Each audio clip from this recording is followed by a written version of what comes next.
Buenas tardes. Good evening, everyone. I'm Barbara Palacios. I'm the director of Palau Macaya and the La Caixa Foundation, on the behalf of whom I welcome you here. Today we're presenting the conclusions, the main conclusions of the Sex and Gender Bias in AI and Health project, which was presented by this Barcelona Supercomputing Center to the fifth call for thought projects promoted by the La Caixa Foundation and, in this case, Palau Macaya. The initial goals of the project were to raise awareness on this problem, on the one hand, foster collaboration networks, suggest acting lines, and promote social awareness. All these goals were headed towards overcoming sex and gender biases in the field of health, personalized medicine, and artificial intelligence. In today's session, we'll be presenting the main conclusions we have reached through this work and debate and thought process, in which we've had participants, which are scientists, but also members of citizens, from enterprises, media, NGOs, or public administrations. I believe we've more than met the expectations of the project, and we're very happy to present our main conclusions this evening. And without further ado, I give the floor to María José Rementeria from the Barcelona Supercomputing Center.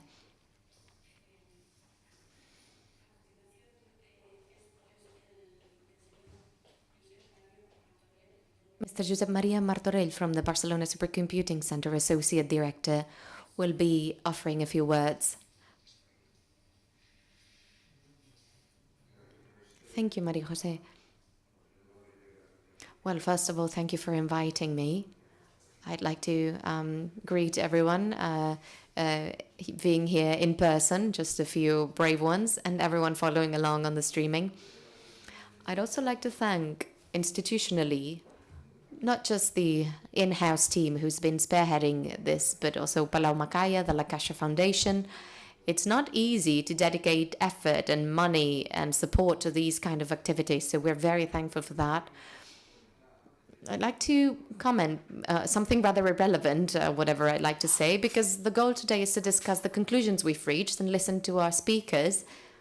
And when I was preparing these words, I realized the only thing I can share about this is just tried things. I believe this is a field where even everything that is tried is worth repeating systematically, because no matter how obvious it seems to many of us, unfortunately, it is not to many other people. And until we reach a situation of normalcy on this subject, I think it's things that are worth repeating. So I'd like to share 3 ideas from a very institutional point of view from our center, and then we'll move on to the actually important content. So the first thing is time is necessary, but not enough.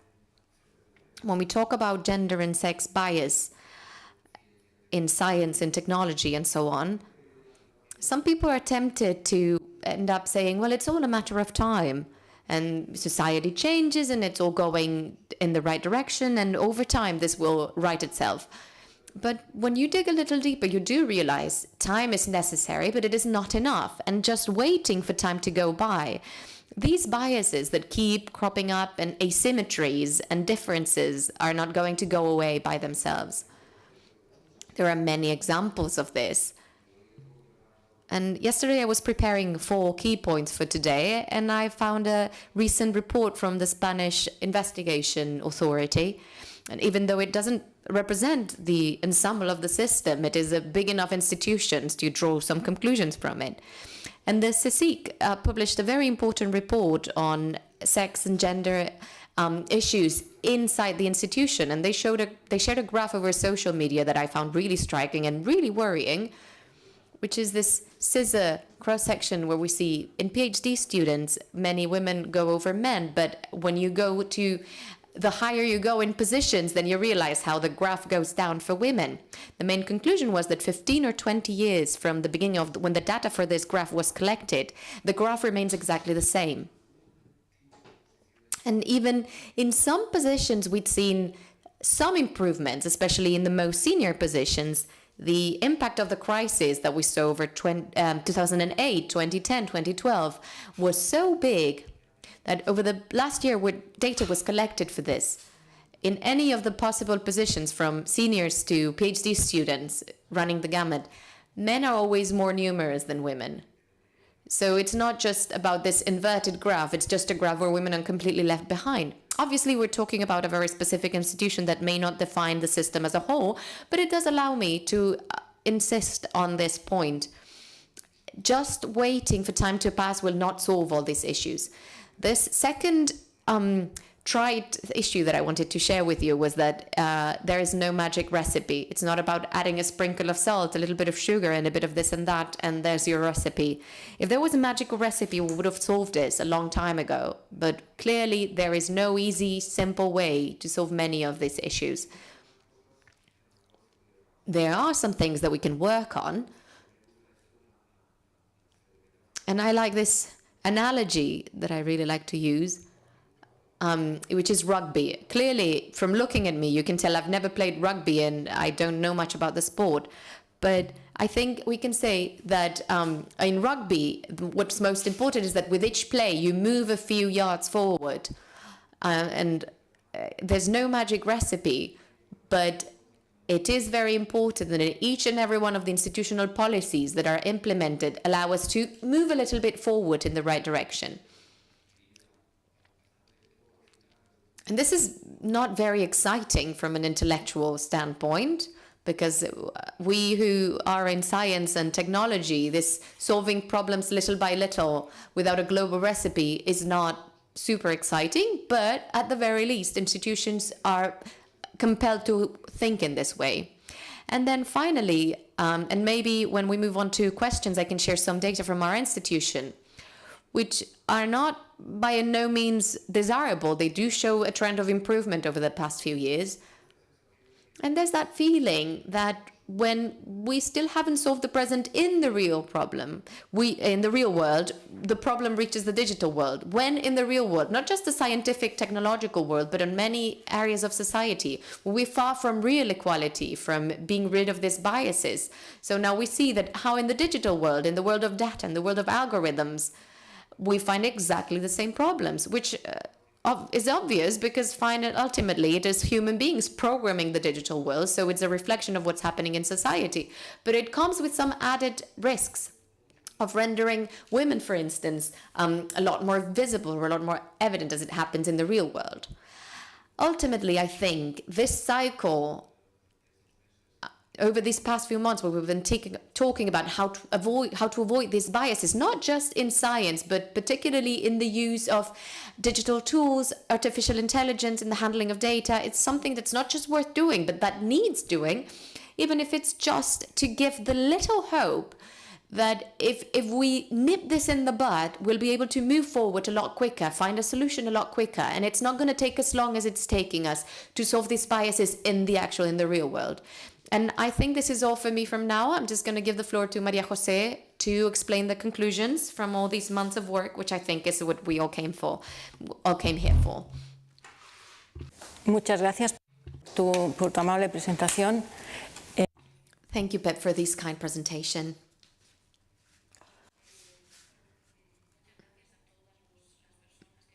And thank you to everyone who's following along, either in person, here in the room with us, or through the streaming.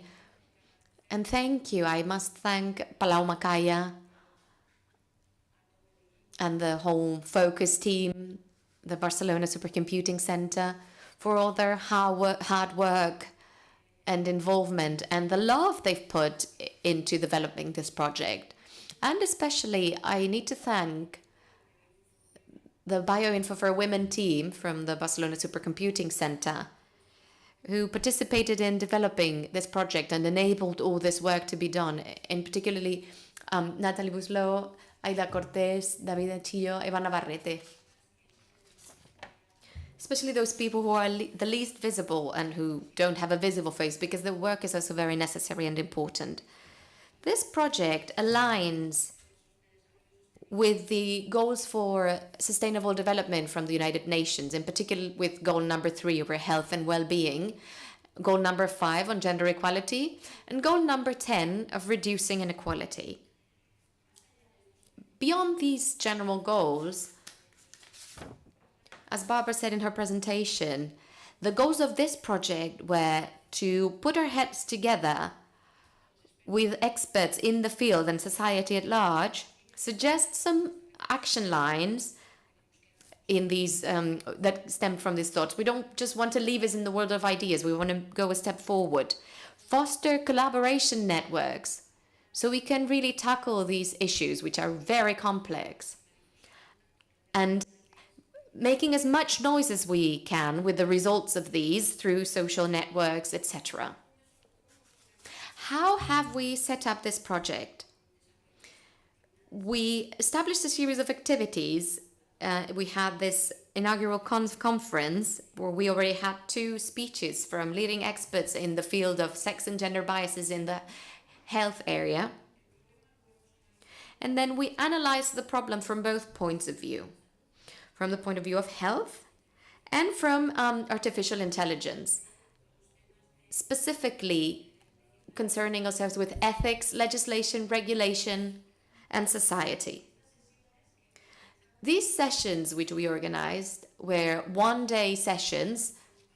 In the morning, we had a panel with experts where these experts over 20-25 minutes which present their scientific work. So it's all based on scientific evidence. And then there was a debate moderated by the Barcelona Supercomputing Center, Bioinfo for Women, with participation from the audience. And then in the afternoons, we've organized workshops, specific workshops on the subject, where some work goals were established and work challenges, and where we chose a representation from society with NGOs, public administration, liberal arts professionals, industry, academia, with every different area of society, where they analyzed these challenges, wrote down their conclusions, and these are the conclusions that we'll be presenting in our final report. We've also established a collaboration network. We've given the first steps to create an international collaboration network among women organizations who work in the artificial intelligence field. And ultimately, the final activity is this final session where we present the results and conclusions, and where we also have 2 very important keynote speeches that we'll be offering later. In our first block, an investigation in the field of artificial intelligence and personalized medicine, so the health block, we asked a few experts. We've had doctors, investigators in biomedicine, Professor Alfonso Valencia, author Dr. María Teresa Ferretti, Dr. Carmen Valls, Director Luis Rocha, Valeria Raparelli, Silvina Catuara. The moderator was Davide Sidiva. This session was recorded. They're all available for you to watch, both in the Bioinfo for Women website as well as the Palau Macaya website. You can watch them anytime. And so far we have 517 streamings of the sessions where you can listen to all the speeches, all the presentations, and the ensuing discussion.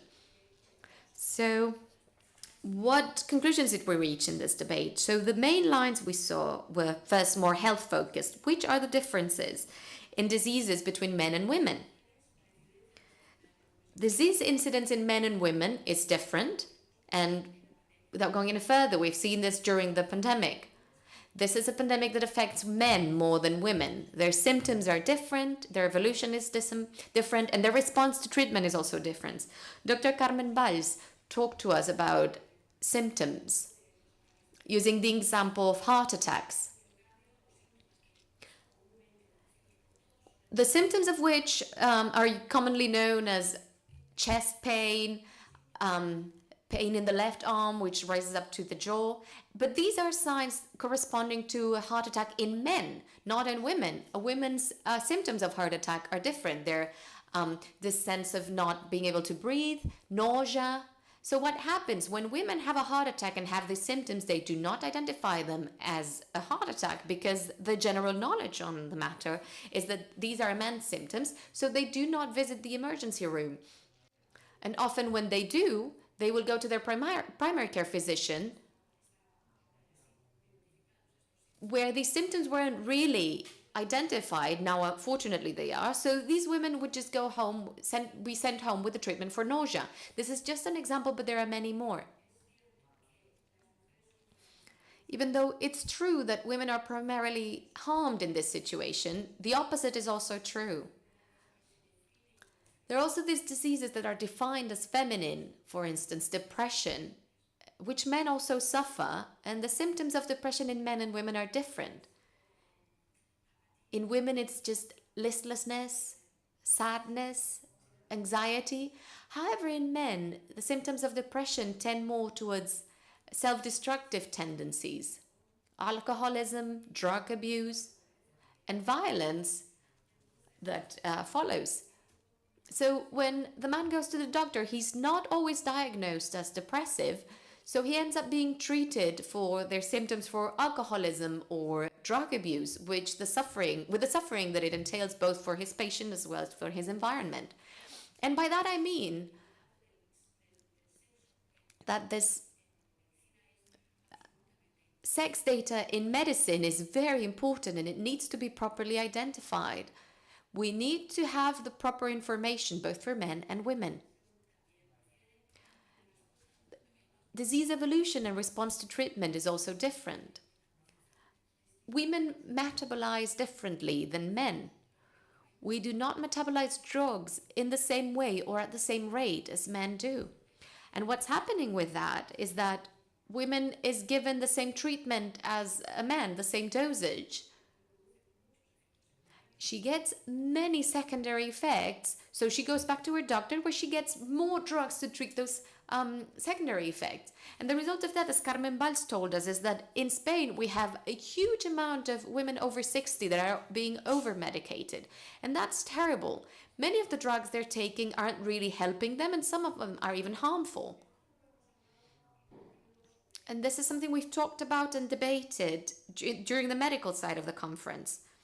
Later, when it came to the investigation side in biomedicine, we also talked about drug interaction, the biases, which are desirable and which are not. How and why are these biases being produced in artificial intelligence? They're being produced because the starting data that are being used to train algorithms in AIs, they are male-centered or in male mouse investigation, but always tending to that side. So the data that is extrapolated towards women, but their situation hasn't really been analyzed. So if we have the situation in medicine, which isn't really right, if we use that to train automatic systems, what we're doing is creating these sex and gender biases and magnifying and consolidating them, which is a very serious problem. So Professor Valeria talked to us about implementation methodology. How can we reduce these biases as we implement the systems? Professor Luis Rocha talked to us about data induction. Why does this happen in artificial intelligence algorithms? Again, all these speeches and explanations are available to you on the website, and you can look them up anytime.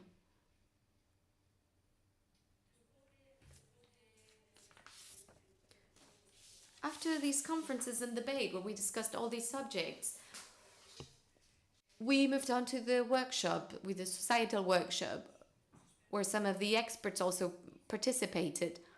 Well, we established a few challenges. We posed a few challenges to this group. We had 30 participants in total.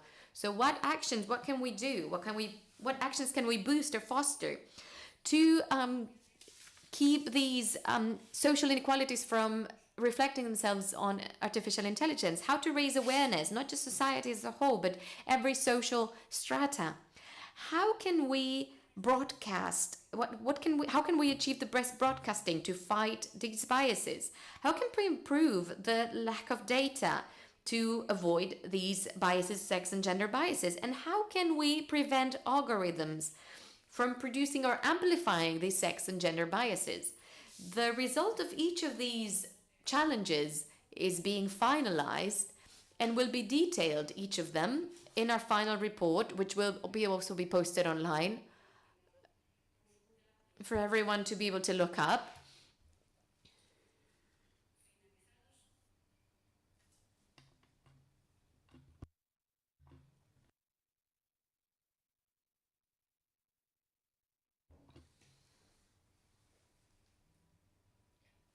All right.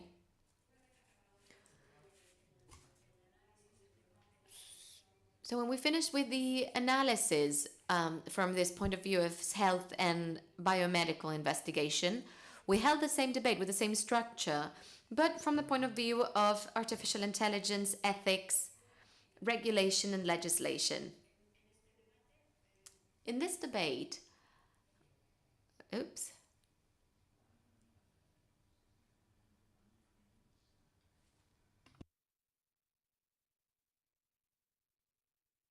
There we go. So in this debate, we had the participation of experts in the subject, such as Professor Karina Gibert, Paola Petrone, Alison Gardner, and Itziar de Lecuona.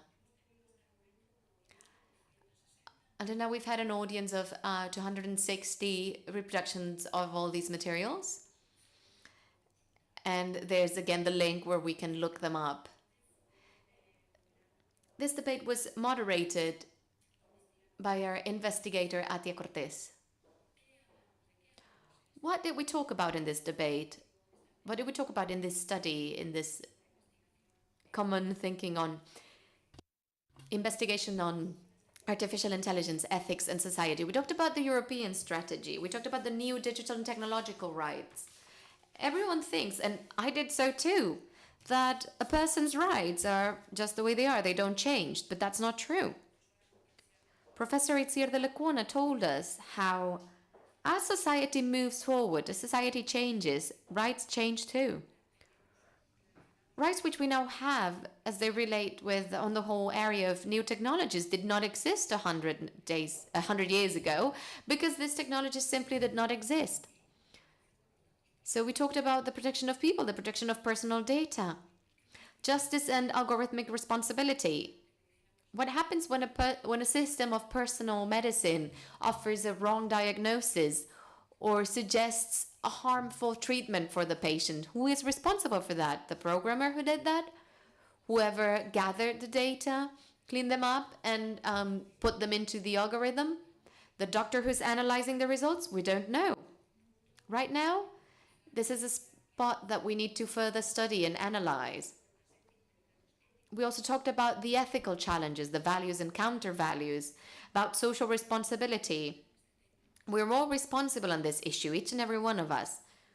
We consume products, digital products, which we download onto our phones, just like that, without pausing to think who developed it and where, if this was done in China, in India, if it was done here in Spain, with which data was it prepared, who's tested it, how are the results verified? We consume it and we keep at it, and we use apps for our heart rate, for tracking our sugar, for Alzheimer's detection, all kinds of things. But we don't ask about it. When we go buy a chair, we ask for a chair that is stable, that it doesn't have a wobbly leg, that the back is sturdy enough. However, in digital products, we do not hold the makers accountable. We also talked about data poverty, about biases in every step of the way of development, not just in the final phase, but from the inception of the issue, there are already biases being introduced. And we got the example of a hospital where a system had been automated, an intelligence system to do triage of patients, which needed to be hospitalized and which were rejected and sent back home.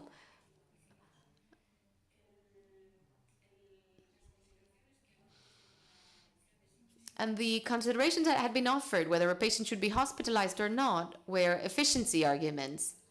And the programmers, what they understood by efficiency was bringing down the hospital costs and shortening the patient's stay in the hospital. As a result of that, the least serious patients were hospitalized, and the more serious ones were sent back home to keep with the treatment there, which was exactly the opposite of what should have done. And obviously, when this problem was detected, it was obviously righted. But what it shows us is how bias can enter at any step in the process. We also had a long debate on the need to have mixed development teams where women are part of. If you don't have women in your team, this vision on sex and gender will not happen. It will be overlooked. And we need women to participate, to be active participants, so these biases can be righted and prevented. We also talked about the social impact of all these new technologies. So again, during the workshop, we talked about the aspects that need to be regulated. Some of the challenges were the same as in the previous workshop. How can we prevent these biases? How can we guarantee that personalized medicine will have a positive impact in society and is well accepted in society? How can we generate trust? And what practices are necessary to raise awareness at every social area, every social strata on their rights and obligations in the use of artificial intelligence? And again, the result of each and every one of these, the answers to these questions, will be available to you in the final report that we'll be posting online. So after all this analysis from different points of view on the subject, we also held a specific workshop with organizations, international organizations, that work both on the women and health aspects as well as the women and AI aspects from the point of view of investigation. So we brought all these organizations together. We showed each other what we were doing, what we were not doing, where we needed more support, where we could offer support to other people. And together, we built a network map, a network of possible support. At the end of the session, we also saw possible projects which we can tackle together to really approach these problems and work together on these sex and gender biases in health and artificial intelligence. And now, finally, the action lines that we're proposing. As a conclusion of all these workshops, these are the main lines of action.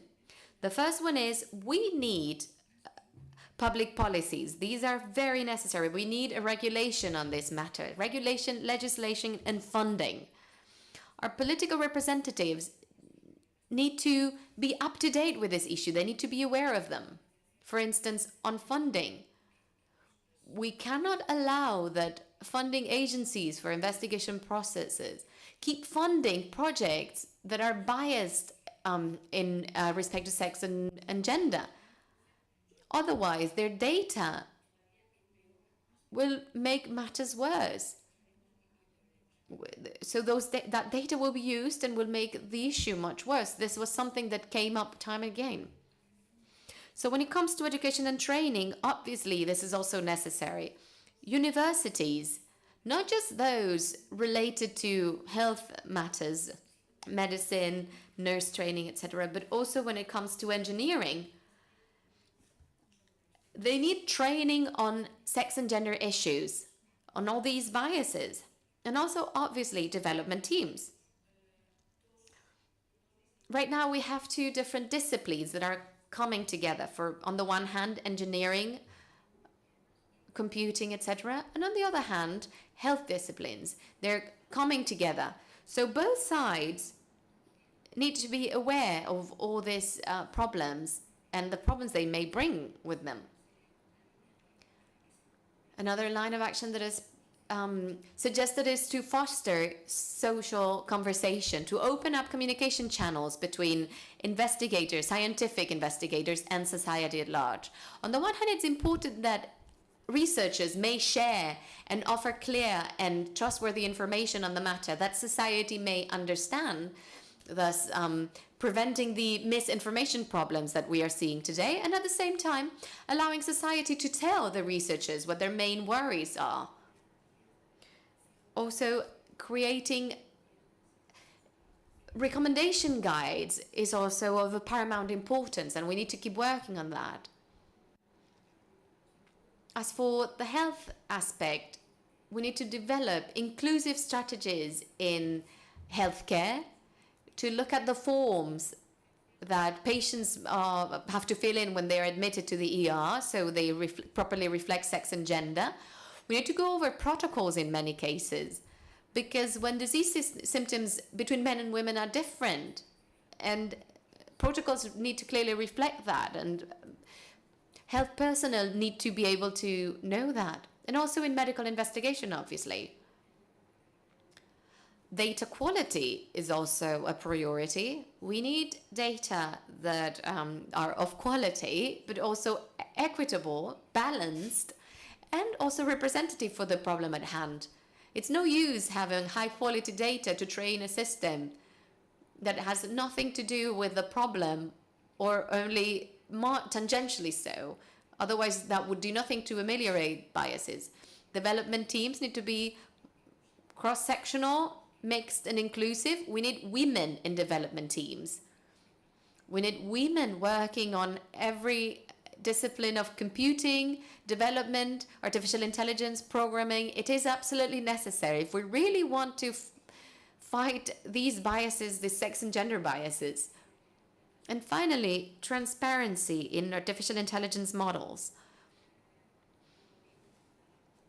When an algorithm offers a result or a diagnosis or suggests treatment, we need to know, and clearly so, how did the algorithm reach that decision, that conclusion? Algorithms need to be transparent and need to be able to explain themselves. So these are our main conclusions. You can look them up in detail once they're posted online. And as you see, we have a lot of work ahead of us. We have taken a few steps, just a little step in creating these collaboration networks. But our intention is obviously to keep working along these lines, which are really broad and important for everyone, for society as a whole.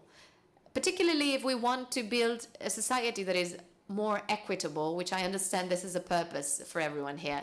Thank you very much for your attention. If I may now give the floor to Professor Londa Schiebinger. La profesora Professor Londa Schiebinger is a professor at the Department of Science History of Stanford University. She's been awarded numerous prizes throughout her professional career. She's an international authority in theory, practice, history on gender in science. And she's currently the director of the Gendered Innovations in Science, Health, Medicine, Engineering and Environment project.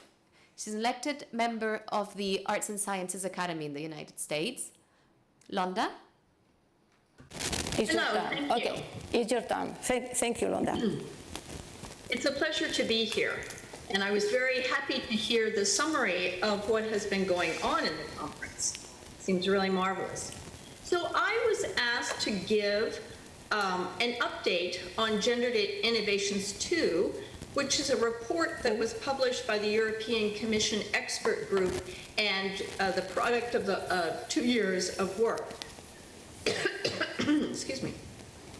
By way of background, let me say that Gendered Innovations was launched in 2009 and produced through a large international collaboration involving the European Commission. They have been a crucial partner for us, the U.S. National Science Foundation, and Stanford University. We're now globally connected in South Korea. Interestingly, South Korea has a Gendered Innovation Research Center. In South Africa, Brazil, Argentina, and Japan.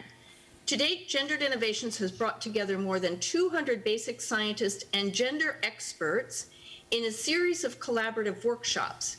And as you know, new policies have been implemented in the European Union, Canada, and the United States. Innovation is about integrating sex, gender, and intersectional analysis into the design of research. The operative question is, how can we harness the creative power of sex and gender for discovery? Does considering gender add a valuable dimension to research? Does it take research in new directions?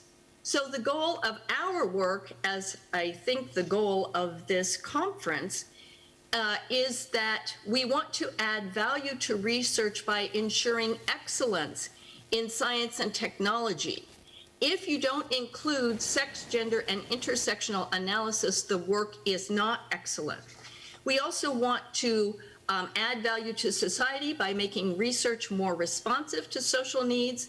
And we also, it should be pointed out, add value to business by developing new ideas, patents, and technology with sex and gender analysis. So why might this be relevant to your research? As you know, the European Commission has launched Horizon Europe, and in 2020, the European Commission now requires that you integrate sex and/or gender analysis into the design of research, or you must justify that it is not relevant. So we were just calling for public policy. Here it is. This is extremely important. And to support this work, the European Commission convened a 2-year expert group, which I directed. The group consisted of 25 experts from numerous fields of science, medicine, and technology, and you can read the results you can download this online, very easy to get. It's also, a lot of it is also loaded up on the Gendered Innovations website. Now, in addition, the U.S. National Institutes of Health, as a requirement for receiving public funding, you must include sex as a biological variable. The idea is that if the taxpayer money is being used, the research must benefit everyone across the whole of society, not just the privileged few. So the NIH, so that was in 2016, the NIH is now considering a new variable, gender as a sociocultural variable, and considering requiring that also in research. And we published, my group at Stanford published this basic article on how you might do that. So it is crucially important to get the research right from the very beginning. This is the goal of Gendered Innovations. Our project develops state-of-the-art methods of sex, gender, and now intersectional analysis, and provides case studies to provide concrete examples of how gender analysis leads to discovery and innovation. And in this talk, I'm going to give you some of those case studies, some of those examples. One of the most important, I'm shocked I have to say this in 2021, but one of the most important things you can do in your research is to use the terms sex and gender correctly. Sadly, many medical researchers confuse these terms and use them incorrectly, which makes meta-analysis difficult. So you can read this marvelous article, which is arguing just what I've said, and it's very important. So we know that sex and gender are distinct terms, but we distinguish them for analytical purposes. In reality, sex and gender interact. That is to say, they mutually shape one another to form individual bodies, cognitive abilities, and disease patterns. And I think many of you know Vera Rogitza-Grosek. She developed this lovely image for us to emphasize that sex, that is to say things like genes and sex hormones, interact with social factors. Here she's chosen nutrition and lifestyle. It could be gender, it could be ethnicity, it could be socioeconomic background, it could be educational background. All these factors intersect with sex over the course of the lifetime to make us who we are as adults. So it's very important that we think about the interaction of sex and gender. Now, what I'd like to do is take you just for a moment live to our website so that you can use this marvelous, I think marvelous, can you see that? Yes? I think so. Yes. So this is our, yes? Yeah. Okay, great. So these are some that you can, anybody in the world can use this website, and we've had millions and millions of users. So here are our general methods, and some of these are now new with Gendered Innovations. If you came here before last November, it's now been updated. And so you see something like analyzing sex is important. Let me just open this in a larger tab here. So you don't, there's just not one thing you do. It flows through the entire research process from identifying the problem, and then we suggest these things must be attended to designing the research, and here's a few very important issues: collecting the data, analyzing that data, and in your dissemination.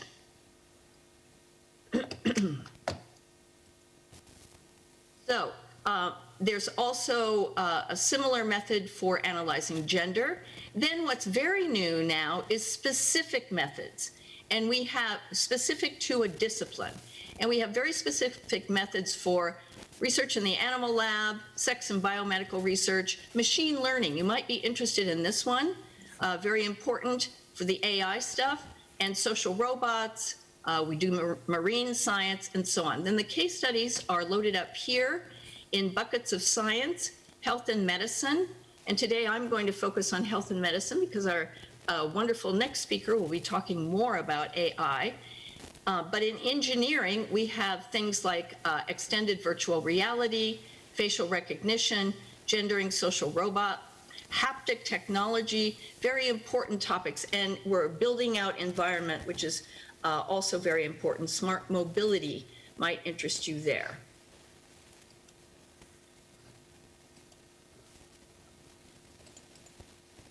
Oop, wrong one, sorry. I need my PowerPoint. There we go. Okay. Now, today, I am going to give you more research methodologies. So when you analyze sex, you need to look at how sex and sex interact, how sex and gender interact, and also intersectional analysis. These are all very important. So I want to start with animal research. So this is the beginning of the research project when you're looking at animals in the laboratory. And very often, as you know, mice are the model organism. And so this is about research with mice. So animal research often excludes female animals, not just female humans, but female animals, because they are thought to be more variable. The idea is that the estrous cycle means that females are more variable than males. So the females are thrown out. But a well-known article by Brian Prendergast has shown that to be incorrect. Prendergast shows that randomly cycling female mice are no more variable than males on any trait. So researchers can include both male and female animals without controlling for the estrous cycle. This is now considered a best practice. In some instances, however, especially in treating female disease, taking the estrus and then the menstrual cycle into account is crucial to the success of the treatment. And let me give you an example from nanomedicine. Specifically, I'm going to talk about the use of chemotherapeutic nanoparticles delivered intravenously to treat uterine and breast cancer. This is a new study from Ari Schroeder's lab that shows that in mice, the female estrous cycle affects how nanoparticles are distributed in the body. During ovulation, these nanoparticles are twice as likely to accumulate in the ovaries, and this enhances the treatment efficacy for ovary cancer. However, the treatment doesn't work well for breast cancer because the nanoparticles accumulate in the ovaries and don't reach the tumors in the breast. So the topic is complex, and I recommend that you read this paper, but there may well be instances where the menstrual cycle should be studied in medical interventions.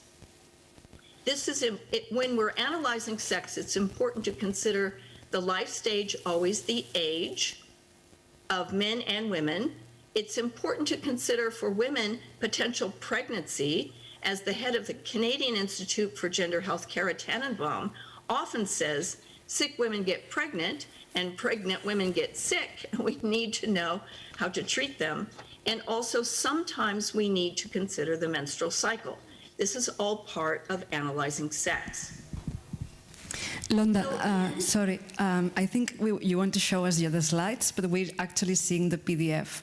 So maybe you need to share your screen again. Oh, Sorry. well, Thank you. Yeah. Thank you for saying that. I was here. Are you seeing? Yes, it works now. Thank you. Bioprint, okay. Sorry, I really wanted you to. Well, I hope you get this article from Ari Schroeder's lab. It's very important. Okay, great. Okay. Now, I'm moving on to, again, in animal research, it's important to look at the lab conditions that may impact your research. So now, if you're in the US or in the EU, the European Commission, NIH, is asking you to look for sex differences in the animal research. Do the male and female mice react differently? But we have to know that all of these lab conditions can impact the biological response of the animal. That is to say, caging, diet, room temperature, but I'm going to talk about the interaction between the researcher and the animal. What is that about? So my next example here looks at the case of the research animal, of the animal in the lab, and the sex of the research. An important study by Sorg et al. Discusses the impact of experimenter sex. That is to say, is the scientist a man or a woman? And what they found is amazing. They're studying pain. They want to know about pain. So they induced pain in mice and rats, and what they found is amazing. They found that mice and rats don't show their pain to men, to male researchers. And this is really important because the researchers are studying differences in pain response. So the animals don't show their pain when a man is in the room, as compared to an empty room. They do show their pain to a woman in the room. So then the researchers got really interested in this, and they tried all different kinds of conditions. They tried a man in the room, they tried a woman in the room, an empty room, a chair in the room. They had a cutout of a graduate student in the room. But they found it was always the male in the room. So the researchers identified this as the male observer effect. So what's going on? It's not how the researchers act or how they handle the animal, although this can be a cause, but what was it? The animals smell the men, they smell the male pheromones. And according to Jeff Mogles, whose lab this came out of, this phenomenon may throw into question all prior results about pain research. Now let me give one last example of how important analyzing sex can be. And this is an example from the future. And I want to look here specifically at X inactivation in females. Anybody who's a researcher knows that X inactivation is very important as to how medicines work in the female body. So, as I said, it's an example from the future. You are going to bioprint a kidney. We don't have enough organs to transplant, so it would be really great if we could bioprint them. And so let's say in the next decade or two, you're going to bioprint this kidney for organ transplant, and you'll need to know something about the sex differences in kidneys, so the differences between male and female kidneys, but you also need to know about differences in cells. And in this bioprinting process, the goal is to seed the frame with the patient's own cells to avoid organ rejection. But if that patient is female, you have to decide which of the X chromosomes activated in the cell to use. And because of the complex X inactivation in females, the bioprinted kidney will never be an exact copy of the original kidney, which of course is the goal. So I find this very interesting. We need to think about these things in advance before they're actually happening. So far I've been discussing sex, and now I want to look at gender. And importantly, sex and gender interact. And I'm going back to my example of pain. Pain, as we know, has both biological aspects That is to say, there are sex differences in the electrical, ischemic, thermal pressure, and muscle pain sensitivity. And pain has cultural aspects. There are differences in how people report pain and how physicians understand and treat pain in patients. So first, I'm going to look at sex differences in pain. And this was a really nice article in Nature showing the male pathway in pain and the female pathway in pain. So the story is shown here. Researchers first described the pain pathway in mice, and they discovered that the big story was about the microglia. This is in the brain. This is how the brain processes your pain signals. And then, of course, they realized they'd used all male mice, so they thought, okay, we better look at the female before we publish our article. And they found that the female pathway is mediated by T cells. It's not a story about microglia, but about T cells. And they thought, oh boy, this is important. So you could say there's a male pathway for pain in the brain and a female pathway. But not so fast. There are other factors that intersect with these pathways, such as age and hormone levels. So as we know, estrogen can increase or dull pain, and testosterone mostly reduces pain.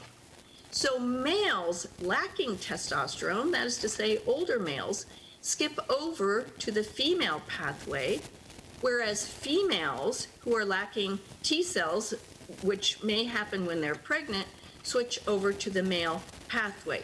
So it's not so clear that sex is all that binary. But of course, it's way more complicated to that when we get to how sex and gender interact. And here I want to talk about the patient, who could be a man, a woman, or a gender diverse in person. And I want to talk about the interaction with the physician, who could also be a man, a woman, or a non-binary person, and then what kind of treatment is given to this patient. So we know that the patient, there are sex differences in the pain, whether if it's a man patient, his pain is going to follow more of the male pathway. Okay, we know that. But now, this patient has grown up in a particular culture where there are gender norms that will influence how that patient expresses pain. Gender norms, for example, may influence a person's willingness to report pain. For example, gender stereotypes in many cultures expect men to be strong and resolute, which means that men may be less willing to express pain than women. And this, of course, depends on ethnicity and other social factors, whether the man is a poor man or a rich man, these sorts of things. But then there's the physician who is listening to how the patient is expressing pain. A physician has gender assumptions. A physician has gender stereotypes, behaviors, and assumptions. And this will influence how that physician treats a man or a woman. To my knowledge, there's no study that has been done in non-binary patients, so we only have reports for how the physician treats a man or a woman. So clinicians often perceive women's pain as psychological, and consequently, women receive more non-specific diagnoses and wait a longer time for treatment. They tend to receive more antidepressants rather than real painkillers. So we can see that the treatment that a patient receives depends on that patient's gender and on the physician's gender assumptions. Now, sex and gender also interact in COVID-19, and I think I heard that you've already had lectures on COVID-19. I just want to make the point that sex and gender, again, here interact. So on the sex side, we have viral receptors, which are different in males and females. We have viral reproduction. We have all of these. The hormonal effects are different in males and females, and these interact with the social factors. I think it was said that men suffer more from COVID-19 than women. That's because of smoking. The prevalence of smoking is higher in men worldwide, and of course that damages the lungs, and COVID also attacks the lungs. That's not shown here on the chart. Also, for preventive measures, men tend to wash their hands less than women, and this is something that can bring on more COVID infection. And then for occupation, women make up the majority of healthcare workers, and we have to consider how that influences the disease. There are also the social factors of living arrangements, access to the use of healthcare and testing, and protective equipment. So we need to understand how sex and gender interact and how these intersect with factors such as age and socioeconomic status to develop more comprehensive strategies for combating COVID-19. So this is also important that many biomedical journals, such as Lancet, have asked that people report, when you're publishing an article, that people report on sex and gender in their results. So we see that Lancet and the ICMJE have guidelines for authors. I think these should be required, not just guidelines, but it's important. This is an important first step. You must use the term sex and gender correctly. Hooray! Number one, you must report the sex and gender of study participants. These are pretty simple. You must describe the methods used to determine sex and gender, and so on. And so we want to see all of the factors I mentioned, the interaction of sex and sex, the interaction of sex and gender when reporting, when doing peer-reviewed publications. Now I want to move on quickly to medical devices, and I want to talk about intersectional analysis. So I'm going to take another kind of bias here, and that's skin tone, skin color. And I want to talk about the pulse oximeter. You all know the pulse oximeter now. After COVID, you can measure the level of oxygen in your blood.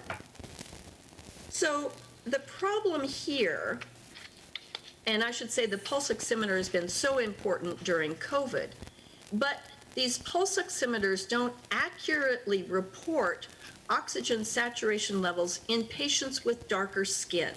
So they work fine for white people, but not for people with darker skin. So why is that? Have you ever looked inside your pulse oximeter? The pulse oximeter measures oxygen in the blood by shining an infrared light through the finger, which measures both the oxygen in the blood, but it also sees the skin pigmentation. So if you are a person with darker skin, you have more melanin in your skin, and the red light is absorbed by that and also by the oxygen. So there's an interference of the melanin in the skin. Both that and the oxygen absorb light, and therefore people with darker skin will have much less oxygen, but it seems like they have a high level and they don't get the supplemental oxygen that they need to protect their vital organs, such as their heart, their lungs, their brain, and their kidneys. This has been known since 1989, but no one has done anything about it. During COVID-19, an analysis of over 47,000 readings were done and found that oximeters misread blood gases 12% of the time in patients with darker skin, compared to only 4% in patients with lighter skin.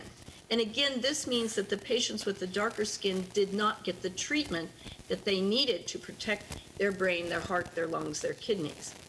Now, what about sex? What about sex? Do we need an intersectional analysis? So what is intersectionality anyway? Intersectionality is a term coined in 1989 by Kimberly Crenshaw to describe the overlapping or intersecting forms of discrimination related to gender, to sex. So you see, it's not enough to just think about gender. It's not enough to just think about sexuality, sexual orientation. It's not enough just to think about the social economic status of the patient. You have to see how these intersect in the patient. How do these all come together to determine health outcomes? This is extremely important. So if we look again at the pulse oximeter and think about sex, there were several findings that found slight differences in sex. So in 2007, a study reported that the pulse oximeter doesn't work as well for women or anyone with smaller smaller fingers. I've noticed this because when I use my pulse oximeter, I have to put it on my middle finger.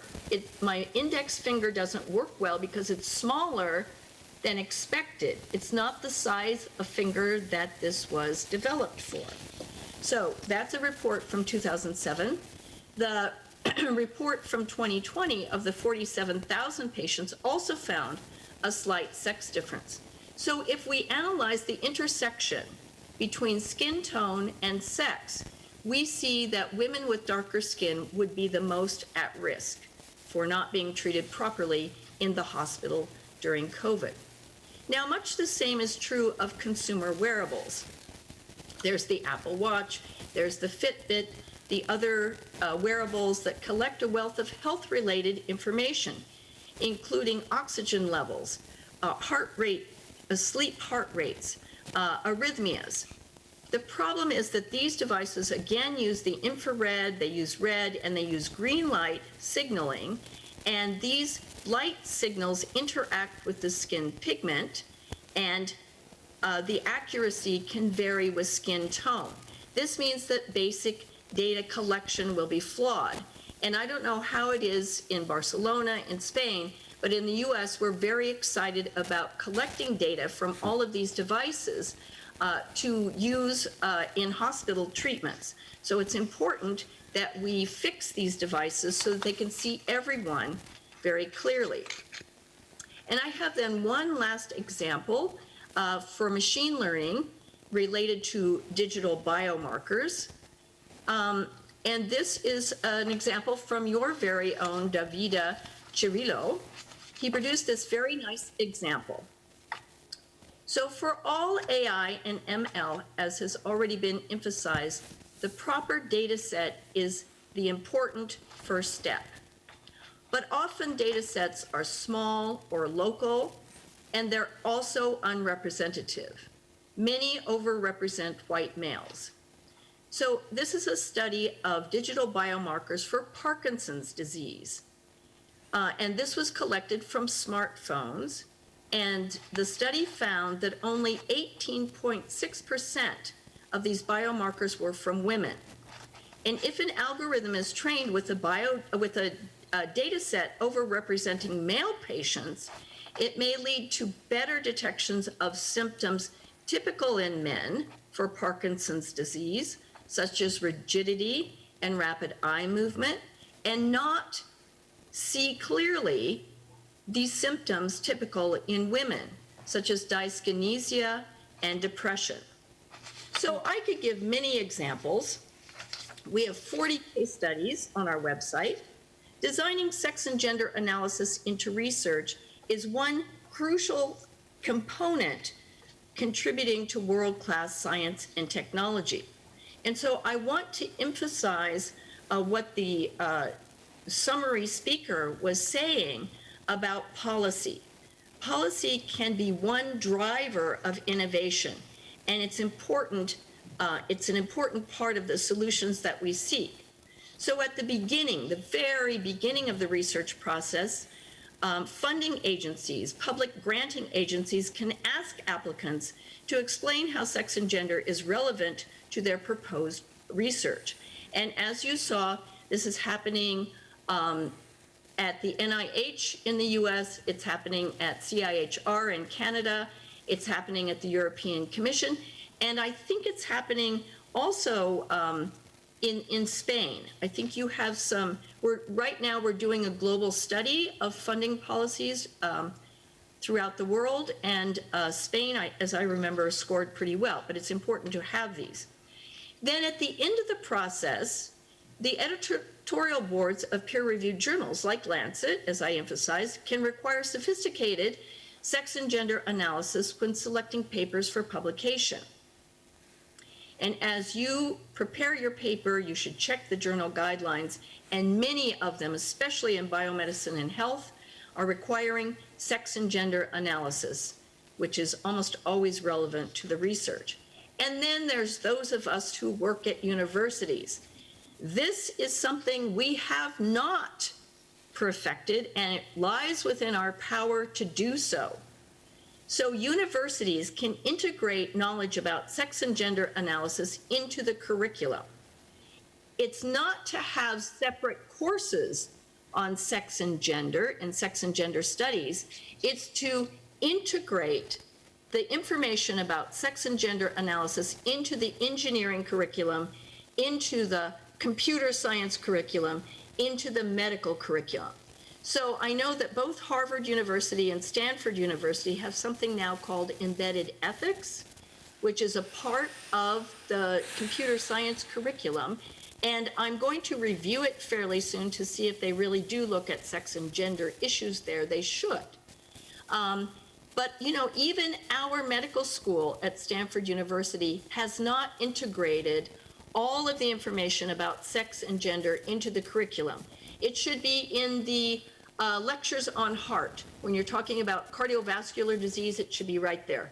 When you're talking about kidneys, it should be right there in those lectures. It shouldn't be a separate women's health thing. It should be right there in the middle of the lectures. So very important, and we can do that. We are the professors, many of us, and we can do that. So there's much to be done, but eyes have been opened, and we cannot return to a world that ignores gendered innovations. Innovation is what makes the world tick, and I hope I've begun to show gendered innovation sparks creativity by offering new perspectives, by posing new questions, and opening new areas to research. As I said, much needs to be done, but together we can improve human health worldwide. Thank you very much. Thank you, Londa. Ahora la próxima ponente es... Our next speaker is Catherine Ignacio. She's a professor, artist, and software developer focused on feminism and data literacy. She's assistant professor at the Data and Feminism Lab in MIT, known for hackathons on women and health, and also known for being the author of the book Data Feminism. Hi, Catherine. Hello, thank you so much. I'm gonna just go ahead and share my screen. All right. So yeah, I just want to say thank you to Natalie. Thank you to the organizers. It's a huge pleasure also to share the stage with Londa. And I would encourage folks who are new to her work to follow the Gendered Innovations newsletter. There's always super interesting things that are coming out there. So I'm going to talk a little bit today about Lauren Klein and I's book called Data Feminism. You've already introduced me, so I'm not going to introduce myself any further. But I just want to say this is a co-authored work, and Lauren is not here, but she's wonderful and amazing, and she is a professor of quantitative theory and methods as well as English, and runs a lab called the Digital Humanities Lab, which is down at Emory University. And I think the other important thing to say on this slide is that our book is open access and freely available. So if you go to the website that's listed here, datafeminism.io, you click on the button that says read the book, and that'll take you to the open access version of the book. So what I want to do today is take you a little bit into our motivations for writing this book, what are essential, like what the sort of main argument of the book is, and then show you some of the examples that we surface and talk about in the book. So that's the roadmap for where we're headed. So we see data feminism as really a part of a growing body of work that's looking to hold corporate and government actors accountable for essentially making sexist, racist, and classist data products. And so I think you all have been talking about these things at length during this conference, but these are things like face detection systems that cannot see women of color, the pulse oximeters that Londa was mentioning that have a harder time with darker skin detection of pulse. They also include hiring algorithms that demote applicants that went to all women's schools. That's a kind of very high profile example. They include child abuse detection algorithms that punish poor parents. And they include the many data visualizations that reinforce the gender binary. At the bottom of the screen here, you can see some of the works that have been very inspirational for us as we were writing data feminism. But these examples of discriminatory AI and discriminatory technologies and data sets, they just keep coming. And so if you're kind of tracking this issue, there's something at least once a week, if not more often, in the popular press. And often the way that these things are reported is like, oh my God, the algorithm is sexist or the algorithm is racist. Whereas in fact, like if we back up a little bit, we can explain a little bit more, like we take more of like a root cause analysis and say like, you know, here's what's actually happening here. It's not necessarily the algorithms, it's ourselves, right? And so in a lot of ways, we wrote data feminism as a kind of a pushback to these sort of very techno-heroic, sort of masculine narratives about data that have been circulating since like late 2000s, early 2010s. So some of you may have heard this. We essentially think about this as a meme. Data is the new oil. And the reason that we call this a meme is that, you know, it sort of surfaces in the 2000s, and then it's picked up by The Economist magazine in the early 2010s, and then it's been circulated a lot since then in mostly corporate circles. And it's a really interesting analogy in a lot of ways. First of all, it's interesting because they mean it in a good way. The people who are using this sort of earnestly mean it in a good way. It's telling that many of the terms that we use in the practice of data science have parallels in oil metaphors, in extraction metaphors. So things like processing, cleaning, refining, extracting, and so on and so forth. All of these are terms that can equally be applied to oil and data. It's this way in which data seems like this quote unquote, you know, untapped natural resource. That ultimately what folks that use this are excited about is that it can lead to profit once it's put into the right places, cleaned, refined, and so on. But there's been a growing pushback to this. And so this is a pushback really being led by women of color, by white women, by indigenous folks, by immigrant communities, LGBTQ folks, and more. And what they're saying sort of in response and in many different ways is that data, in fact, are not the new oil. They are, in fact, the same old oppression. What's happening with data is that it's sort of accelerating and exacerbating systems of oppression that have existed for a very long time. And if we don't sort of wake up to that, correct for that, intervene in that, we run the risk of just basically making the whole thing worse. And so there's a lot of work in this space. I mean, what's kind of wonderful about this is even just since we were writing the book, there's been a really wonderful explosion of work in the area of critical data studies, in the area of justice, data justice. And so we're not the first ones to be saying these things. But what we focus on in the book is how feminism, and in particular intersectional feminism, has a lot to add to this conversation because precisely of its sort of root cause analysis of power. Okay, and this will sort of build on, I think, Londa's intersectional feminism 101. I'm gonna do our own intersectional feminism 101. we like to be very precise about which feminism are we mobilizing in data feminism. There are many feminisms. They don't all necessarily agree with each other, and feminism itself has enacted many exclusions. And so we like to start with a kind of just 101 of what is feminism. And so this is an image from Beyonce's 2014 MTV Music Awards, when Beyonce projected the word feminist behind her, and she actually uses the dictionary definition of feminist in her song, Flawless. And so this is the definition. The feminist is the person who believes in equal rights for men and women and non-binary people. So what we get from this is feminism is a belief, first and foremost, in equal rights for all genders.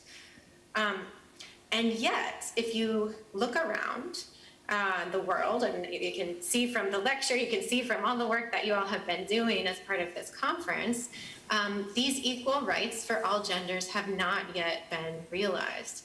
And so what this means for feminism is that if we believe in equal rights for all genders, then we must take action. It implies a political commitment to taking action to realizing those equal rights for all genders. So it's sort of political actions. We have belief and we have political action.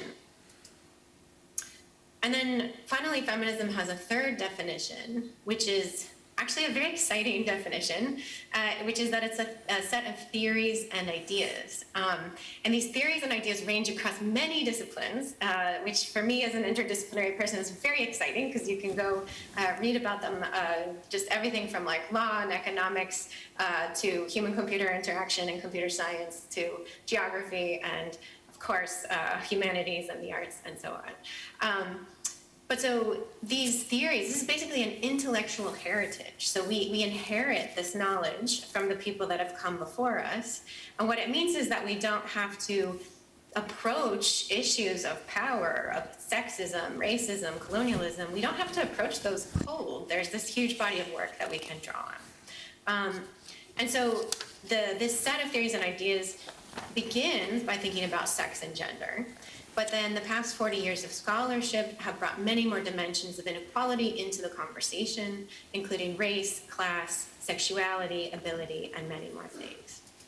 And so this leads to the final sort of our kernel of the definition that we use in the book of feminism, is that we are drawing from intersectional feminism, which, as Londa noted, was coined by the legal scholar Kimberly Crenshaw in the late 80s. And when she was working on this term and this concept, she was really drawing from the experiences of Black women who, their experiences of oppression and inequality, they cannot only be explained by sexism, right? They're at this intersection of two, or at least two, forces of oppression, sexism and racism. And so she called for this attention to those intersections in particular.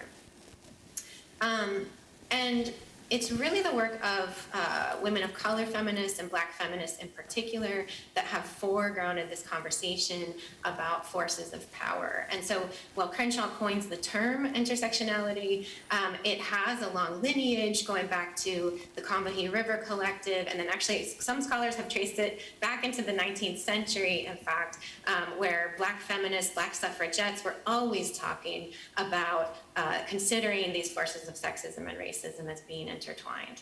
But what we draw from this, how we can use this in our work today, is thinking about how what intersectional feminism does is it makes us think not only about women, also not only about gender, but really about power. So really looking at an analysis of power in terms of who has power and who does not have power in any given context. And so in today's world, data is power. And you can see this in a very material way. I mean, just like looking at which companies are making the most money right now. They are the companies that have the resources to collect, store, maintain, analyze, deploy large amounts of data through algorithms or software products and so on. And So our main sort of point of the book is that intersectional feminism, when it's applied to data science, can help that power be challenged and changed. And so our argument is, in a sense, data science needs feminism. And it needs intersectional feminism in particular, if we ever hope to overturn these power imbalances. If we want to stop doing the, oh my God, the algorithm is biased thing, and actually go back to some of the more root cause, sort of why is this happening? How do we look out for this happening? And yet at the same time, it's not only about critiquing what's happening in the world, but also being generative about that. And so in a large way, the purpose of the book is to answer the question, what would a feminist approach to data science look like? And so as we were writing the book, Lauren and I scanned, this was like such the pleasurable part of doing this, we scanned many different fields, we scanned feminist work across a range of fields, including those that I mentioned before. We tried to look in particular at fields which are more applied, so things like cartography, things like human-computer interaction, design fields, fields that had tried to take feminist theory and sort of like operationalize it into practice. And so from that scan, we came up with these 7 principles that, for us, encapsulate the most important aspects of feminism as they relate to data and data science. And so I don't have time to go through all of these today, but we'll talk about a couple of them. And maybe what I'll just draw your attention to are the first 2 principles. So the first one is examine power, and the second one is challenge power.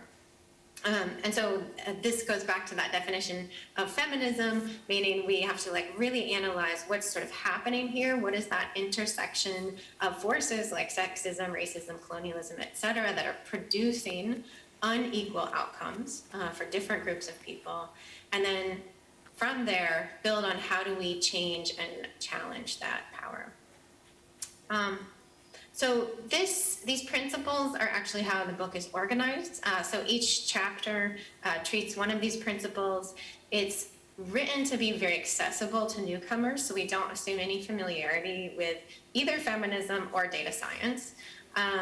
We sort of take each chapter and try to introduce you to some of the feminist thinkers who have come up with ideas that inform the formation of this principle. And then on the other hand, we also try to introduce the reader to people who are alive right now and are doing this principle, who are sort of like enacting this principle and the ways that they do that. So we try to have many sort of like positive examples of like, how does one challenge power? How does one rethink binaries? How does one elevate emotion in data science? So we try to show examples throughout the book. So from here, I'm gonna talk about a couple of the principles in relation to some of the examples that we show, just to give you a little bit of the sort of flavor of some of the examples from the book.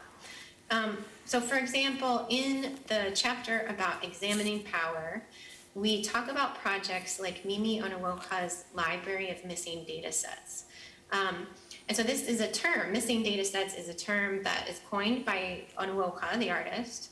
And this describes data sets that a sort of reasonable person might expect to exist because they address issues of pressing need, but for various reasons, they do not exist. So these are things like trans people killed or injured in instances of hate crime, people excluded from public housing because of criminal records, and so on. And Onuoka keeps this running list, and she exhibits this is actually an art project. She exhibits this library as this filing cabinet that you see here on the left. And as you can go up to it, it's like an interactive piece in the exhibit. You can go up to it and you can page through the files. You can look at the titles of the files. You can take the folder out, but of course when you take the folder out and open it up, there are no records. Nothing is there because the data are missing. And she writes really eloquently about why they're missing. And they're missing because of this profound imbalance of power with respect to data collection in the world today. So data take money and resources. Who has money and resources determines which data are collected and which are not, which research is conducted and which are not, and so on. And so one of the things that this project points to is sort of like, in addition to thinking about how do we address algorithmic bias, how do we address like the overrepresentation of global North white men in data sets, those are important to address. But in fact, bias enters in to this pipeline long before we have data sets, right? Because it determines which questions we ask, it determines what we measure, how we measure it, and so on. And so like sort of equally important is that we need to be thinking about which data are missing, because unfortunately, they disproportionately have to do with women and other minoritized groups. And so this is why a feminist approach to data science first begins with an analysis of power. Because all too often the data sets we can access, and in turn the questions that they prompt, have already been affected by the imbalance of power in the world. So sort of what do we do about this, right? There's many ways, and I mean, we really appreciate the work that sets out to like audit and categorize and catalog all of the ways in which data are either missing or exclusionary, discriminatory. But how do we challenge those exclusions? And so in the chapter 2, which is about challenging power, we actually talk about another case of missing data sets. But a case of missing data sets where this person took action. And so this has to do with the phenomenon of feminicide in Mexico. And if you don't know, feminicides are gender-related killings of women and girls. They include cis and trans women. They are legally defined as crimes in actually 18 Latin American countries, including Mexico. However, the state does not systematically collect data on feminicide. And it actually hasn't, well, it's passed laws, so there are laws criminalizing feminicide. There's not sort of adequate apparatus to train people to recognize what feminicide looks like, log it properly, and so on. So there's no measurement of the scope and scale of the problem. So this is a subject of emerging public anger across Latin America and in Mexico. If you want to check this out, you can look at the hashtag Ni Una Menos. And so this, we talk about in the book, the story of María Salguero, who she basically resolved to head straight towards the problem and collect this missing data herself. And so she, in collecting the data, she's been now doing this for 6 years, she has ended up single-handedly compiling the largest public archive of feminicides in the Mexican context. She spends 2 to 4 hours a day logging these killings on a Google map, which you can see here. And what she does is she's reading from news reports. So she's looking through alerts, she's doing searches, and then she's sort of manually logging these things in a spreadsheet. And so using her data, she's ended up helping families locate loved ones who've gone missing.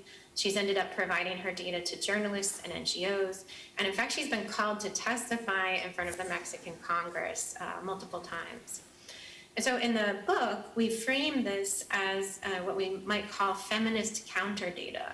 So this is a kind of an activist data collection that steps in when the state and other institutions have systematically failed to ensure the basic safety of their population, or systematically failed to measure the right things and take action.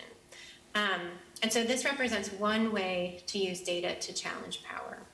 And it's important to say it's not the only way. So like for any given social problem, the answer is not always collect more data, because it's important to think about how collecting data can put people who are already vulnerable or marginalized at risk of targeting and harm, depending on who is collecting the data and what the purpose is, right? But counter data can be a powerful way to challenge power using data science. And so in fact, as I was writing the book, Data Feminism, I was also living in Argentina on sabbatical and started to connect with some of the groups that are doing this work. And it turns out María Salguero's work is super important, but she's not the only group that's doing this work monitoring feminicide. And so what I've started to do, I've started a collaboration between my own lab and the Latin American Initiative for Open Data and Feminicidio Uruguay. And our collaboration is called Data Against Feminicide. And what we've started to do is interview all the groups across Latin America, and now it turns out we're finding groups all over the world who are collecting feminicide and using very similar methods. It's sort of stunning how similar the methods are, even though the contexts are very different. And most of these are in Latin America, but there's lots of efforts in other places. And what we're doing now is we're starting to build a network of these groups, and then we're also starting to work with them as co-design partners, where we're thinking about how do we build tools to help to infrastructure this very important labor.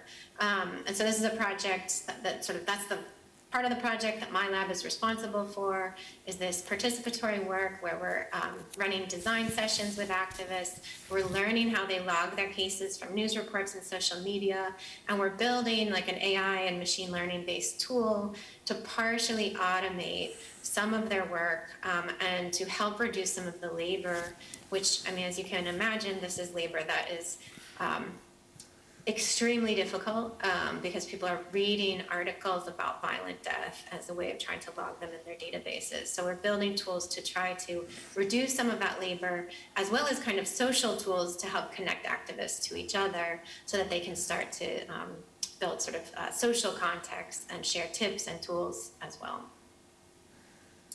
All right, let's see. Maybe I'll talk about one more example and then close up. So, one of the chapters is called Rethink Binaries and Hierarchies. And in this chapter, we're talking a lot about categories of classification and what we can draw from feminist theory as ways of sort of challenging categories of classification. Feminist theory helps us show how binary distinctions, so binary classifications, are actually using a hierarchy, right? And so typically feminist theorists have taken the gender binary is like the main thing that they have talked about.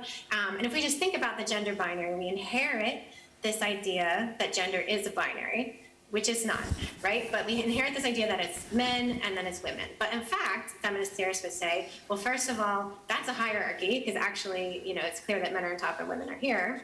But in fact, it's also a false binary, because what it has done is erase gender identities such as non-binary people, two-spirit people, and so on, and just they're not even part of that equation. So that's a really clear, sort of obvious point. But then the key move of feminist theorists is to take that critique of the gender binary and use it to question other binaries and hierarchies that we encounter in the world, such as binaries between nature and culture, or binaries between subject and object. Or what this next example takes up is the artificial distinction between reason and emotion, another false binary. So in an Anglo-Western context, we've been taught that reason is somehow better than emotion. And we see this play out in data and in data visualization in particular. So best practices for data visualization often involve a very clean design, a very minimalist aesthetic, sort of just the facts approach. But in the chapter about elevating emotion and embodiment, we challenge this and we say, why are these our best practices? Especially when scientific visualization research has in fact shown that emotion and sort of novelty actually leads to recognition and memorability and recall later on. And so what about the opposite? So I say, well, what about visualizations that deliberately leverage emotion? And that's what this example helps us explore. So this large black image that you see at the top, this is actually screenshots from an animation. It is an animation of the number of gun-related deaths in the US. This particular image is from 2013, but they've been updating it, so there's a more recent version. the way that it works is you load the page is dark and it's black, and then each person's life is represented with a single arc. And their arc is orange when the person is alive, and then their arc is cut short when the person is killed, and then they proceed to project out the number of years that person would have lived. And so that's the part in gray. That's the years that person would have lived had their life not been cut short by gun violence. It's just a really interesting presentation. So it tabulates the number of people killed over the course of the year, and it increments it as the animation goes on. And then on the right-hand side, there's this really interesting framing around the gray parts, which are these stolen years, which they've used a statistical model to compute, to show us what are the number of stolen years that have been basically sort of stolen from these people, but not only from them, but from their families and communities and so on. So it's no less sort of statistically sound than any other data visualization piece. But when this first came out, it was viewed with a lot of suspicion by the visualization community, because it made us feel the main frame of this is around lives lost and years stolen. It's grief. This is about grief. But a feminist approach here would say that this is not a problem at all, that it made us feel things. In fact, it's a more compelling visualization because it blends reason with emotion. You could argue that it's a more ethical visualization because, instead of portraying people's lives as, a kind of anonymous bar chart, which could be measuring like crop exports or number of shoes sold or something else, it's actually treating this with a form, like an aesthetic form that is appropriate to the data that are being depicted and measured. And so we have this argument for rebalancing emotion and reason to open up our data communication toolbox and allow us to focus on what truly matters in a design context, which is honoring context. All right, so the final point, it may be very obvious from these examples, but throughout the book, we use many examples in the book, and we really insist on an expanded definition of data science in the book. And, meaning our data science is not defined by the size of the data set. It's not defined by the credentials of the people that are undertaking the work. These are concerns that are continually used to exclude women and people of color from the field, as well as to exclude work whose contribution is socio-technical rather than purely technical. But what do we get? So if we expand our definition of data science and like who is a data scientist, then we can see really clearly that some of the most exciting work at the intersection of data science and justice today is being undertaken by artists, journalists, librarians, community organizers, activists, nonprofit organizations, and so on and so forth. Some of the work does look like traditional data science, and you can certainly use highly technical, credentialed data science to challenge power. But then some of it looks like art installations, some of it looks like data journalism, and then here in the bottom, some of it could even look like a mural. So this is a mural by a group called Data Therapy, who works with community-based organizations to understand their data and to create large-scale public murals to tell their own story with their own data. That's basically it. We have data feminism infographics that I would encourage you to download. We got invited to put data feminism in a show and like an exhibition, and we didn't know how to exhibit a book. So we worked with a lovely designer named Marcia Diaz to make these infographics of the principles, and they're now available in multiple languages. So please check those out. You're welcome to download those. And we would love to be in touch with anyone. And here's all the different ways to get in touch with both Lauren and myself. So thanks again. I'm looking forward to the conversation.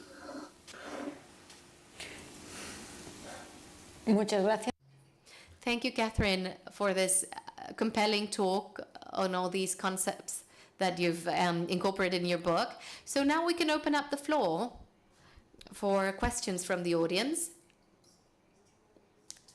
I'm going to start, just to break the ice a little bit.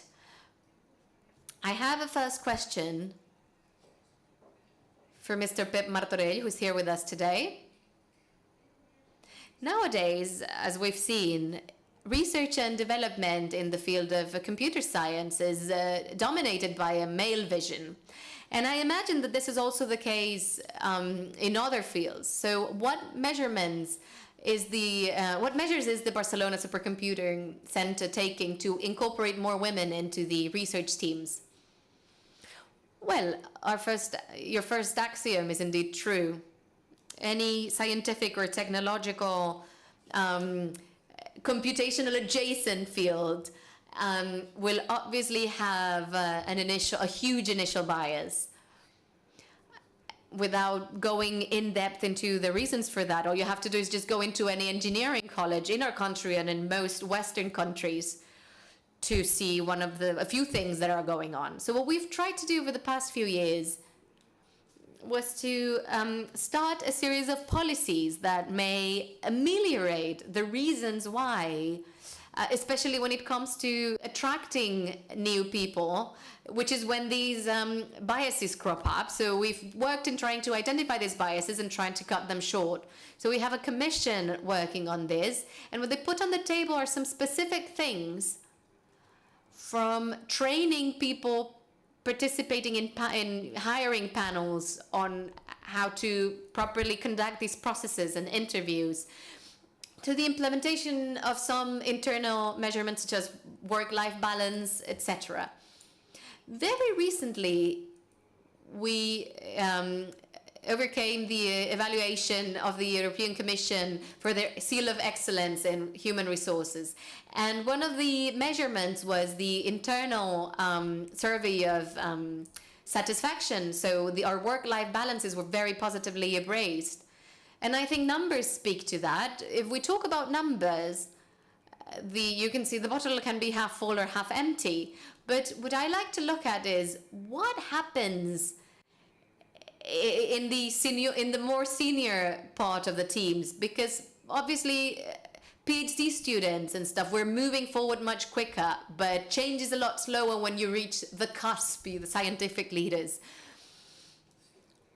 If we take what we call group leaders or activity leaders, this morning we were going over numbers, and 5 or 6 years ago, our institution had about 45 units or groups, of which 3 had women leaders, which is, I would say, almost shameful to admit. 5 or 6 years later, the amount of units has gone over 55 overall, and the amount of them that have women leaders has gone up to 12, which is still very low and much lower than it should be. But we like to think that the compound effect of all these measures that we're undertaking has allowed us, for instance, that over the past few years, most scientific leadership positions have been always awarded to women. And as we were saying, this is a step in the right direction, but we still have a long way to go. I do like to think that in an institution like ours, and I hope I'm right, there is a snowball effect. It's really hard to get the ball rolling. And the first initiatives always are met with some resistance from those involved. But as the ball starts to roll, group leader, female group leader number 13 is going to come a lot easier than number 1. So we're going in the right direction, even though you always end up wondering, is it enough? Are we doing enough? Maybe 5 years from now, I hope the percentage of women is not the same, and we can say we've moved forward. Londa, I also have a question for you.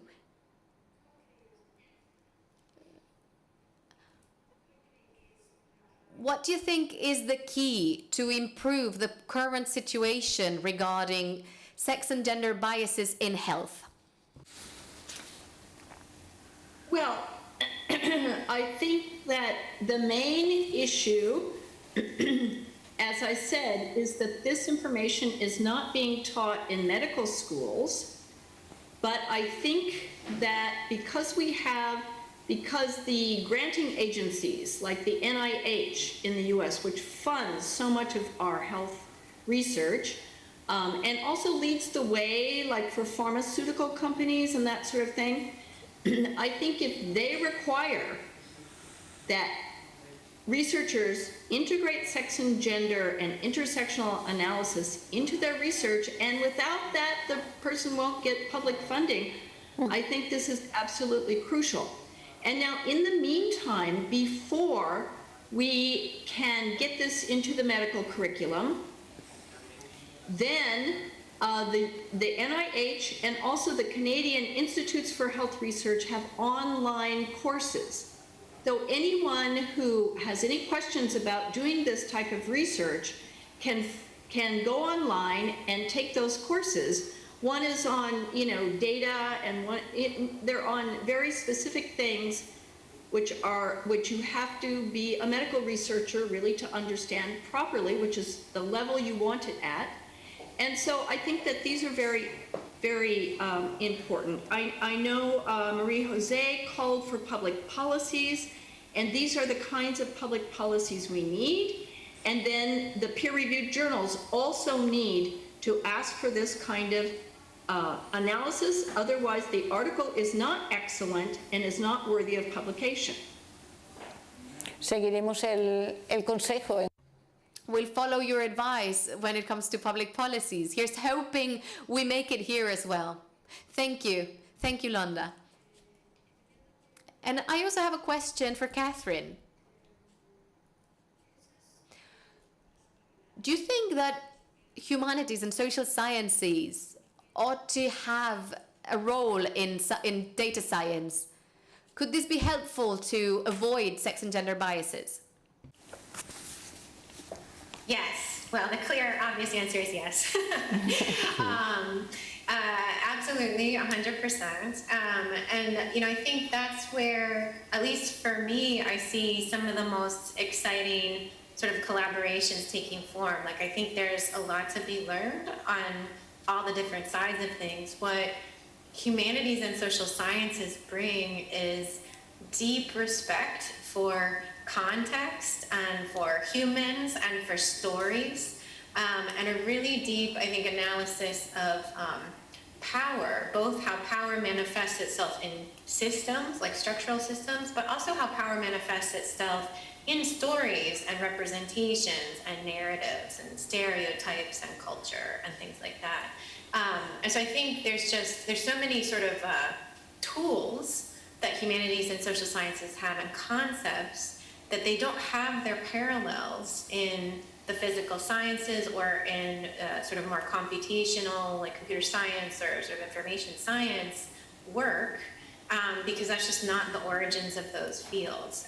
But I think, like, if we want to solve these problems, we have to bring these fields together, because too often what we see is when there is work that is, say, socially invested, or like when computer scientists, they want to use computation to solve a social problem, they're not equipped with the tools to be able to do it, right? They don't have the grounding concepts, they don't have a sense of like what the literature has covered, they don't have a sense of what the history of that particular topic is.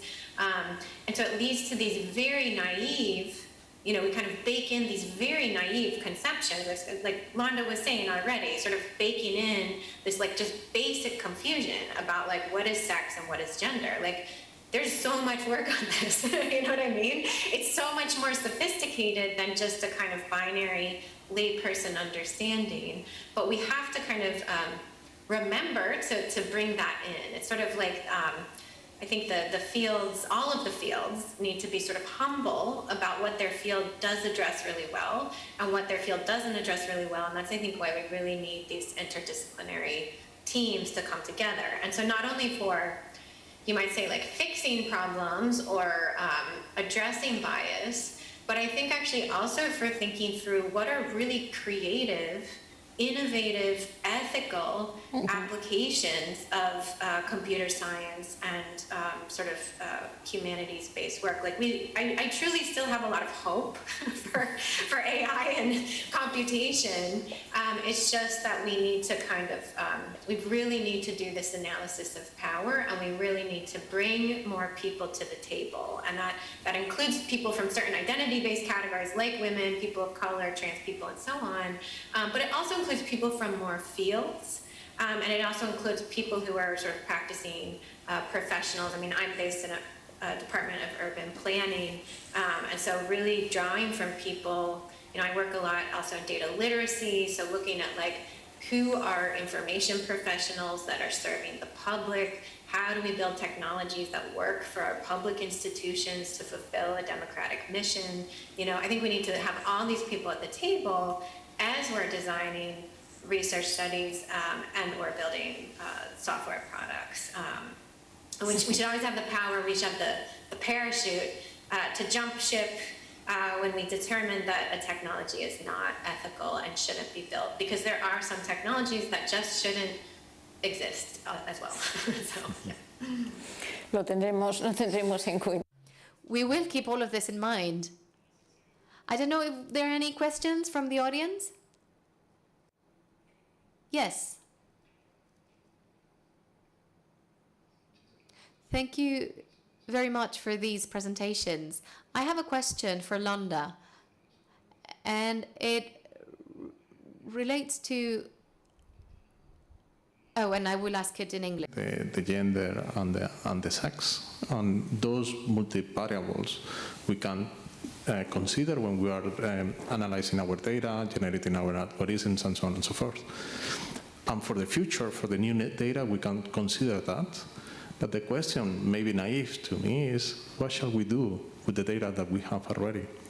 The data that we might have for a specific type that might be not complete, how do we tackle that problem? Do we go back to the lab and generate the complementary data to have a better view? We take it, maybe it's a little bit provocative as well, and trash that data and generate a new one. How shall we do there? Thank you. That is an excellent question. Thank you for that question. You know, Catherine might have better ways of answering that than I do. But so number one, you have understood what is in your data. So there has been a very powerful tool developed by computer scientists called data sheets for data sets. And it is precisely, I mean, it's very complicated, you know, and it's great. And it's precisely so that you know what is in your data, because I think the worst thing is when people are using the data set and are unconscious. But now you're asking a really excellent question. Okay, now you understand what the problem is, and you know, what should you do? And I'm not sure I have the background to answer that. Going forward, when you're collecting new data sets, of course, you can seek to make those representative and useful for the project that you're doing. I don't know, Catherine, what would you do? Would you use complementary data sets to try to find the missing data and build the data set you need? Are there retrospective data sets that we can combine? I think that might be dangerous. So what would your recommendations be? Yeah, thanks. I think it's all dependent on the context and yeah, what are the data available, and if there are additional data sets that you're looking to combine, is it a reasonable guess that you can combine them? Right? And so I think that I love that data sheets for data sets work, because what it's asking us to do is, in a sense, like audit the data set and understand the circumstances of its collection, as well as understanding the limitations. But I think in practice, you often don't understand the limitations until you're actually doing something, right? And so I think like this is why, there's always these diagrams of data science that are like super linear, right? And as you go step one, step two, get the data, clean the data, analyze the data, and so on. It doesn't work like that. It never works like that. And so, I think if you arrive in your process at a point where you're like, oh, we have all of this missing data, then yeah, you either figure out how to go back and collect that data. You try to combine data sets. One of the things, for example, that we're doing in our feminicide detection project right now is there are these like subsets of feminicide, and they're along intersectional categories like indigenous feminicide that are just so much proportionally lower in our data set that our technology is not working well for detecting them, because they're just like a tiny little proportion of this overall set of articles that we're trying to do probability classification on. And so one of the ways that we are addressing that is we're partnering with an indigenous group who collects these data, and then we're going to train a custom model on their data specifically. So we're like sort of centering the broad category of feminicide for the people who use that category. But since that's not going to work for indigenous groups, but then we're going to center the model and train it only on the indigenous groups' data. And so we basically have to make a new model using a new data set. It's sort of, and that's where it's like sort of interesting to think about like who is at the center and who is at the margins, and like who are you leaving out? And so how do you, for us, the answer is we're doing both in parallel, and that's sort of how we're addressing that. So. ¿Alguna pregunta más del público? Are there any other questions from the audience? Right, there's one right there, and another one. Hi, well, thank you so much to the both of you for your very interesting presentations. I thought they were very stimulating, and you both referenced power both in politics and how this relates to technology and how information and knowledge are produced. And in that sense, I wanted to ask, I had a question which was, at first I thought it was for Londa, but I think it speaks to the both of you. When we consider how to incorporate gender and how to actively work from institutions and create policies to tackle these biases, there are different ways to approximations to this. And an old argument is if we need to come up with specific mechanisms, or if we need to think about cross-sectionality and how gender throughout the whole spectrum of policy, gender politics. So one subject on cross-sectionality is, if we consider what Catherine was saying, if we don't work all across institutions, we may run the risk of diluting this approach.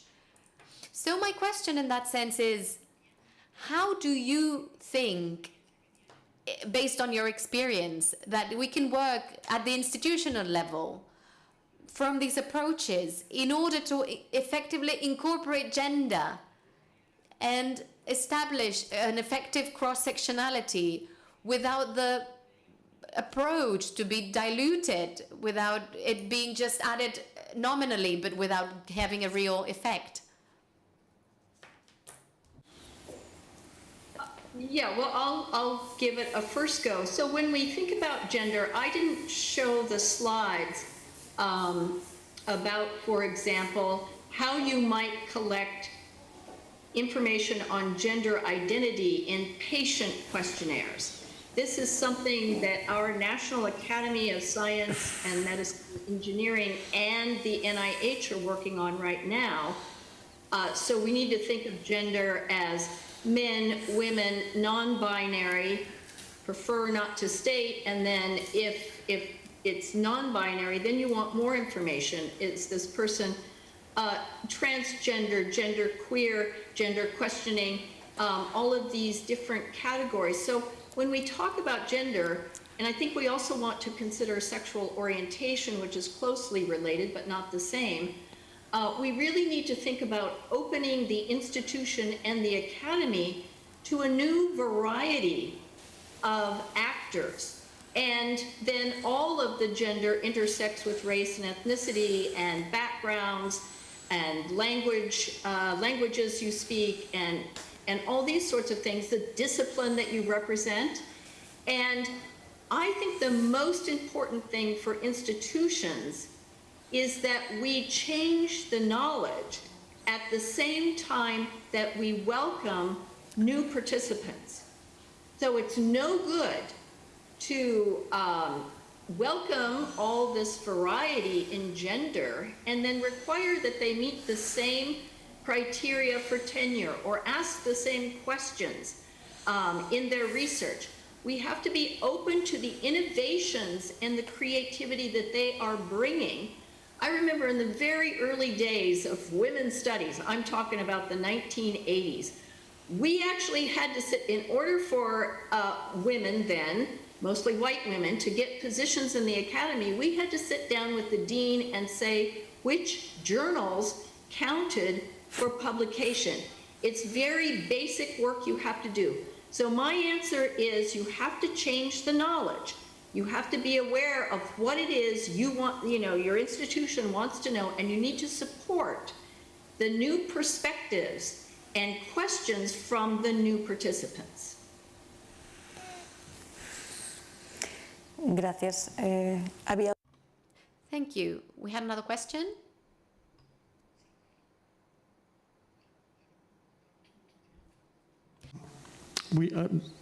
We have been working in the idea of extending this fair data, findable, accessible, interoperable, reusable data that is now very much in all the research projects to fair X, including the gender and sex qualification together with the fair data.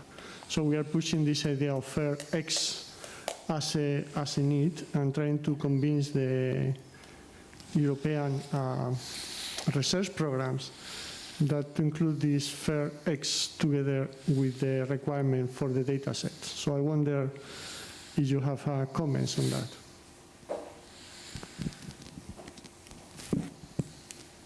Catherine, I think that's to you. I think that sounds fantastic. I think there's a more technical community here, well, not only here in the United States, but a lot of meetings are here in the United States called FACT. So maybe it's a kind of similar parallel that really started with these more kind of technical things. So it's like fairness, accountability, and transparency being the main goals. So that sounds similar to the fairness, I didn't catch the A, but interoperable and reusable. But one of the things that's been really exciting about that, seeing that community grow and change, is that they've recently been introducing many more things from humanities, social sciences, explicit engagements with sort of unequal social power. And it's exciting to see the work that's going on now in that community. So I just want to say I really appreciate the addition of the X. And I would say maybe, again, going back to the intersectional nature of feminism, to think about the X not only being sex and gender, but also, race, sexuality, ability, kind of thinking through what are the ways these different demographic and group-based characteristics are influencing, and what are ways that bias might be introduced at these different points in the data life cycle. So, but overall, I think that sounds like a great initiative, and I'm so glad you all are doing that. ¿Hay alguna pregunta en remoto por el streaming? Is there any questions through the streaming? Yes, we have a question for you, María José, to wrap things up. It says, after all the work you've done on sex and gender biases in artificial intelligence and health, how are you going to continue researching this matter? Oh, it is a good question. We do have an intention of continuing, of keeping at it. The action lines that we mentioned earlier, some of them we're already taking our first steps in. We've already gotten in touch with Catalan Member of Parliament who is in charge of gender issues. And we're also going to be in touch with the Member of Parliament in Catalonia who handles health, so they can understand what we've gathered and address these issues and our conclusions. On the other hand, we are creating a consortium to participate in the H2021 proposal to develop evaluation systems of these biases, of general biases, because it's broader in health. And they also include ethnicity, age, etc. And as a third line that we're beginning to look into within this Elixir initiative, we're organizing a hackathon for November to analyze bias in sex and gender data in biologic repositories in Europe. So we can see what information is available, what quality does it have, where does it get to, and to manifest, to highlight it so investigators, researchers can correct it or see really what we have. So these are the three main initiatives. All right. Well, thank you very much, everyone. It's 8:05 here. I don't know what the time is where you are, Londa and Catherine. Thank you. For me, it's just 2 p.m. Thank you very much, Londa and Catherine, for everything and for your interesting talks. Gracias a todos los asistentes. Thank you to everyone who was here and to everyone who was following along through the streaming. We'll continue with this kind of project. All right.